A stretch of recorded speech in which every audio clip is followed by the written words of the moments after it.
Assalamu alaikum students. Welcome to IT Students Training C++ Programming Intermediate Level course का ये lecture number 6 है। Student, इस lecture में हम एक न्यू टॉपिक हेडर फाइल को डिटेल के साथ स्टडी करेंगे। इससे पहले जो 4 लेक्चर थे वो हमारे फंक्शंस के रिलेटेड थे। उसमें हमने डिफरेंट फंक्शन को डिक्लेयर और डिफाइन करने के जो तरीके थे वो हमने देखे। हमने देखा था कि 3 तरीके हैं डिफाइन करने के। वो 3 तरीके कौन से थे? फंक्शंस में ये 3 तरीके थे डिफाइन और डिक्लेयर करने के। जो इसमें फर्स्ट था वो और जो सेकंड था, यानी फर्स्ट में ये था कि जो डिक्लेरेशन है वो मेन से पहले और जो डेफिनेशन है मेन के बाद की जाती है। और जो सेकंड तरीका है लिखने का वो ये है फंक्शन को लिखने का। उसमें जो डेफिनेशन है वो भी और जो डिक्लेरेशन है दोनों मेन फंक्शन से पहले लिखी जाती हैं। और हमने ये उस वक्त मैंने आपको बताया था कि जो थर्ड तरीका है डिक्लेयर करने का उसके लिए हेडर फाइल का नॉलेज होना ज़रूरी है। तो अभी आज का हमारा जो टॉपिक है वो हेडर फाइल है। तो आज हम हेडर फाइल के बारे में डिटेल के साथ स्टडी करेंगे कि हेडर फाइल क्या होती है। We are already using header file from day zero. It is written at top of program as we use include iostream. Here iostream is header file. तो स्टूडेंट आप देख रहे हैं कि हम डे जीरो से जितने भी प्रोग्राम लिख रहे हैं C++ में उनके टॉप पे ये जो स्टेटमेंट है इंक्लूड आयोस्ट्रीम ये ज़रूर होती है। तो ये मैं ऑलरेडी आपको बता चुका हूँ कि ये आयोस्ट्रीम जो है ये हेडर फाइल है। ये हेडर फाइल क्या होती है? ये एक सेपरेट फाइल होती है जिसमें बहुत सारे फंक्शंस लिखे हुए हैं, जिसमें सी प्लस प्लस की बिल्ट इन लाइब्रेरीज हैं। तो हम इनके फंक्शन इनकी लाइब्रेरीज को अपने प्रोग्राम में यूज करते हैं। जैसा कि आयोस्ट्रीम के जो आगे फंक्शंस हैं वो कौन से हैं? सी आउट और सी इन, ये हम यूज करते हैं, इसलिए हम इनको इस फाइल को टॉप पे इंक्लूड करते हैं। तो हम हेडर फाइल अपनी भी बना सकते हैं, अपनी हेडर फाइल लिख सकते हैं।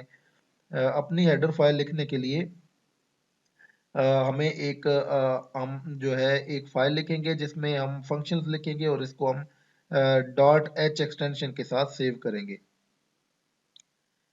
हेडर फाइल की हमें ज़रूरत क्यों पड़ती है? If we have large number of functions in our program then write them in a separate file, for example func.h। ठीक है, तो ये कह रहा है कि अगर हमने एक प्रोग्राम लिखना स्टार्ट किया और उस प्रोग्राम में हमें बहुत ज़्यादा फंक्शन लिखने पड़े। फॉर एग्जांपल हमने 10 फंक्शन लिखने हैं, 10 फंक्शन। तो एक प्रोग्राम में अगर हम 10 फंक्शन लिखेंगे तो वो हमारा प्रोग्राम बहुत लेंथी हो जाएगा और उसको पढ़ना और समझना मुश्किल हो जाएगा। तो इस तरह की जब मुश्किल आती है तो ऐसे में हेडर फाइल हमारे काम आती है। हम क्या करते हैं कि अपने फंक्शंस एक सेपरेट फाइल में लिखते हैं और उस फाइल को कोई भी नाम दे देते हैं .h एक्सटेंशन के साथ। फॉर एग्जांपल यहाँ पे func.h यानी functions.h, ठीक है, ये नाम दे देते हैं। Then include this file in your program at top using include keyword. ठीक है, तो जैसे हमने आयोस्ट्रीम को इंक्लूड किया, इस ऐसे हम अपनी फाइल को भी इंक्लूड कर सकते हैं। Now you can use all functions written in func.h file. ठीक है, तो ऐसे आपके सारे फंक्शन एक सेपरेट फाइल में चले जाएंगे और उस फंक्शन को आप यूज कर सकेंगे। This is advantage of header file. तो ये हेडर फाइल का एडवांटेज है। तो हम अपने जो है फर्स्ट जो प्रोग्राम हमने फंक्शन के लिखे थे उन्हीं में चल मूव करते हैं। ये प्रोग्राम जो हमने लास्ट टाइम कंपाइल किया था, इसी प्रोग्राम को हम क्या करते हैं, एक रीशेप करते हैं और एक हेडर फाइल जनरेट करते हैं। हेडर फाइल क्रिएट करने के लिए मैं फाइल में जाता हूँ, न्यू में, और न्यू के बाद सोर्स फाइल। तो ये एक फाइल क्रिएट हो गई है। इस फाइल को सेव करने के लिए मैं फाइल में जाता हूँ और सेव करता हूँ। तो ये मुझसे नाम पूछता है। लेट्स सपोज मैं इसका नाम दे देता हूँ फंक डॉट डॉट नहीं देता बल्कि फंक लिख के और नीचे से मैं ये हेडर फाइल्स एक्सटेंशन सिलेक्ट कर लेता हूँ। ठीक है, तो ऊपर ये देखें अभी कोई भी और हेडर फाइल शो नहीं हो रही, तो ये फंक जो है ये हेडर फाइल क्रिएट हो जाएगी। अभी अगर मैं अपनी वर्किंग डायरेक्टरी में जाता हूं तो ये देखें ये फंक फाइल जो है ये जनरेट हो गई है। ये देखें ये रेड बैकग्राउंड है इसका डॉट एच एक्सटेंशन के साथ, ये हेडर फाइल जनरेट हो गई है हमारी। ओके, तो इस हेडर फाइल पे मैं क्या करता हूँ, इस सब को डिलीट कर देता हूँ। ठीक है, अभी यहां से ये जो फंक्शन है, ये पूरा जो फंक्शन है इसको मैं यहाँ से कट करता हूँ और अपनी हेडर फाइल के अंदर पेस्ट कर देता हूँ। ठीक है, तो ये हमने एक फंक्शन लिख लिया। अभी क्या करूंगा कि अपना जो एक्चुअल प्रोग्राम है ये स्क्वायर नंबर, इसमें टॉप पे वो हेडर फाइल जो है उसको इंक्लूड कर लेते हैं। कैसे? हैश इंक्लूड डबल कोट फंक डॉट एच। ठीक है, तो ये डिफरेंस आपने याद रखना है कि जब सी की अपनी बिल्ट इन फाइल हमने यूज कर दी हेडर फाइल, तो उसको एंगल ब्रैकेट के अंदर विदाउट डॉट एच एक्सटेंशन लिखा जाता है।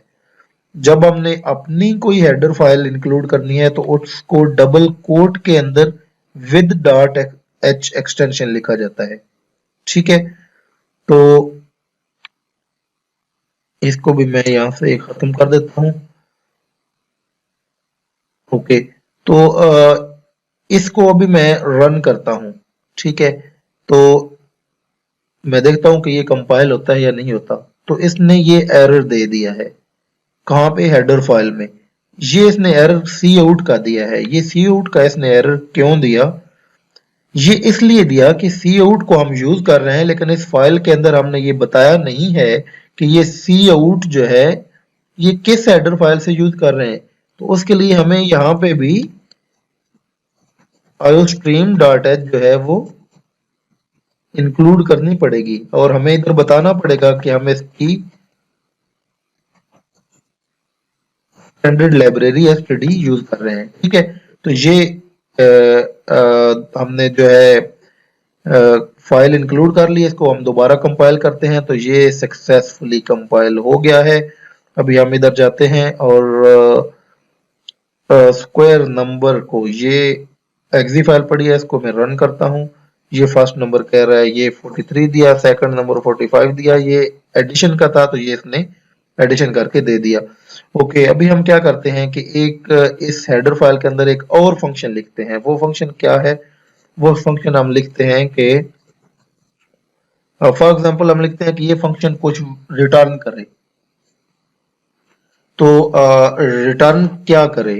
लेट्स सपोज मैं कहता हूं कि ये डबल में रिटर्न करे। ठीक है, तो मैं डबल डेटा टाइप और स्क्वायर करता हूं कि डू स्क्वायर। और स्क्वायर के लिए इसको मैं क्या पास करता हूं? Int number. ठीक है, एन यू एम में लिख देता हूं और इसके बाद कर्ली ब्रैकेट दो और इंट सॉरी मैं अभी डबल टाइप का वेरिएबल डिक्लेयर करता हूं। Double square is equal to num into num. ठीक है, तो मैंने डबल क्यों डिक्लेयर किया? क्योंकि ये भी डबल रिटर्न करेगा, return square.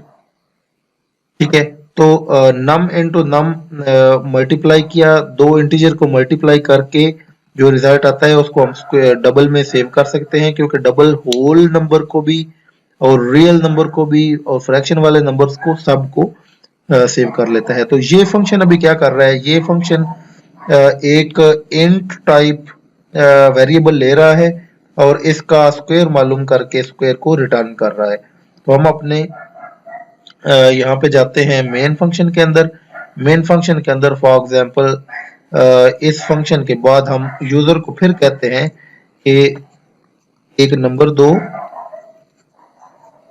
Please enter a number to get its square. ठीक है, तो एक नंबर एंटर करो जिसका स्क्वायर ये फंक्शन के जरिए हम मालूम करेंगे। तो ये यूजर जो नंबर देगा इसको लेट्स सपोज मैं एक इंट नम के नाम से वेरिएबल डिक्लेयर करता हूं और सी इन से मैं इस नम वेरिएबल में सेव कर लेता हूं। ठीक है, अभी मैं नम वेरिएबल में जो यूजर ने नंबर एंटर किया है वो आ गया है। अभी मैं उस फंक्शन को कॉल करता हूं। कौन सा फंक्शन? जो इस हेडर फाइल में लिखा था, डू स्क्वायर। ठीक है, do S Q U A और ये स्क्वायर, और इसको मैं ये नम पास कर देता हूं। ठीक है, अभी देखें कि ये फंक्शन खुद ब खुद डिस्प्ले नहीं करा रहा, बल्कि ये रिटर्न कर रहा है। रिटर्न करके कह रहा है कि आप खुद ही डिस्प्ले कराओ। ठीक है, तो ये जब रिटर्न करेगा तो डेफिनेटली इसकी रिटर्निंग को हम एक वेरिएबल में सेव करेंगे। किस वेरिएबल में? डबल में, क्योंकि ये डबल रिटर्न कर रहा है। तो double result is equal to do square. तो ये इसने डबल रिजल्ट किया, डबल रिटर्न किया, जो मैंने एक वेरिएबल आर एस से डिक्लेयर किया और इसमें सेव कर दिया। और इसको मैं अभी सी आउट करके डिस्प्ले कराता हूं। Square is equal to less than और ये। अभी मैं इसको कंपाइल करता हूँ। कंपाइल के लिए ऊपर मैं इधर जाकर क्लिक करता हूँ तो ये देखें सक्सेसफुली कंपाइल हो चुका है। अभी मैं इसकी वर्किंग डायरेक्टरी में जाकर इसको स्क्वायर नंबर को रन करता हूँ तो ये पहले पूछ रहा है कि दो नंबर को ऐड करने के लिए फर्स्ट नंबर दें 54, ये सेकंड नंबर मैं कोई दे देता हूँ 23। ये देखिए ऐड कर लिए, और ऐड करने के बाद ये फिर पूछ रहा है please enter a number to get it square. ये दूसरा फंक्शन अभी। ठीक है, उसी हेडर फाइल से दूसरा फंक्शन कॉल, और रेट्स को मैं 7 देता हूँ तो ये देखें इसने इसका 49 जो है वो रिजल्ट मुझे रिटर्न करके डिस्प्ले करा दिया।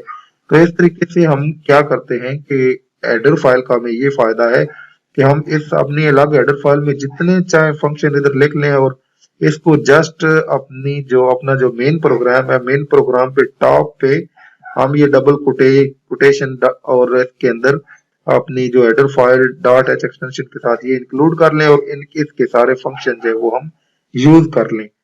तो स्टूडेंट ये लेक्चर हम यहाँ पे कंक्लूड करते हैं। इंशाल्लाह नेक्स्ट लेक्चर में एक नए टॉपिक के साथ हाजिर होऊंगा और उसको हम डिस्कस करेंगे। तब तक के लिए